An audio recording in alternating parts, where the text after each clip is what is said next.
I'm Erica Carlson, a theoretical physicist at the Purdue Quantum Science and Engineering Institute. Welcome to Quantum Coffee Break, bite-sized nuggets of quantum goodness you can enjoy over a cup of coffee. Today I want to talk to you about measurements and what those are like in quantum mechanics. You've probably taken a lot of measurements in your life. Maybe you thought you had a fever and so you used one of these in order to take your temperature. Maybe you needed to ship a box and so you used something like this to measure the size of the box. Or maybe you've done this. Each of these are measurements. Now, scientists use measurements in order to quantify the world around us. We want to understand how it works, and so we make observations.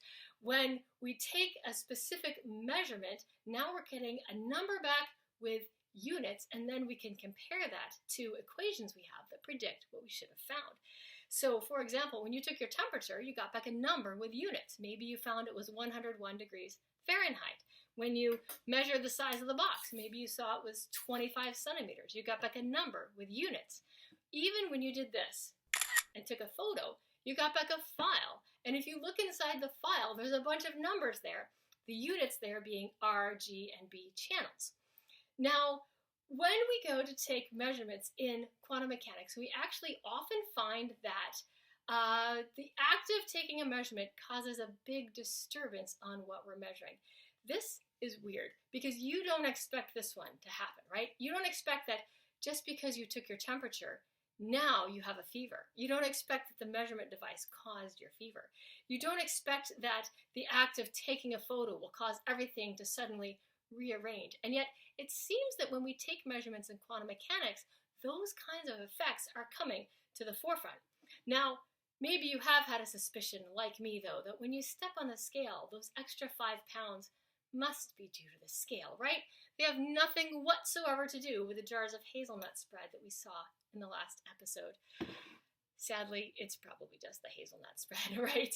Now, when we go to take measurements in quantum mechanics, we often find that there's a change in the system as a result of the measurement. So unfortunately, we're not getting an answer that corresponds to the state of the system before the measurement. Rather, the act of measuring changes the system. Now we get a number out with units, and that's now true of the future state of the system after the measurement. Now, it turns out that this effect actually happens in all measurements. It's just a much bigger deal in quantum mechanics than you're used to. Think about taking your temperature. In order for me to measure my temperature, I had to impart some heat to the device so that it could register it. That actually lowered my temperature a little bit. It's just such a tiny amount that this device can't even measure the difference. Maybe you would think that the act of measuring a box or taking a photo doesn't cause a change. Well, in order for you to measure the box, there has to be light shining on it, or maybe you have to feel it. You got to disturb it in some way. Even taking the photo required that there was some light hitting the object. When the light comes in to hit the object, it bounces off. That's causing a little bit of disturbance to the system. It's just that in these cases, it's such a tiny effect, we say that it doesn't matter. But think about what it would be like to take measurements in the quantum realm. Now we're thinking of shrinking ourselves down to a very tiny size, kind of like Ant-Man. Now when we go to measure things, now we see that the disturbances matter. If you have read about quantum mechanics, or especially have read about philosophy of quantum mechanics, you probably heard this called observer determines reality. Now, this is a technical phrase that we use in quantum mechanics. However, it has a very specific technical meaning to physicists, and it sounds rather different when you pull the phrase out of its context.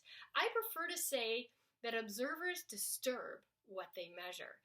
That is a little bit more accurate representation. Here's what we don't mean. We don't mean that the act of measuring means that we can actually control outcomes. We actually don't control outcomes. We don't create new realities by taking measurements. So if you were hoping to watch these videos to find out how to create your own reality, I'm sorry to disappoint you. It doesn't work that way. We don't have control over the outcomes.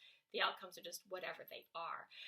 If we could create our own realities using quantum mechanics, we physicists would all be driving little red sports cars with great sound systems, and that's not the case, sadly.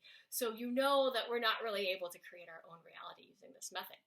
Now, Another thing that plays into this is something called wave function collapse. So next time we'll discuss the wave nature and how that plays into these measurements that are being taken in quantum mechanics. I'll see you then.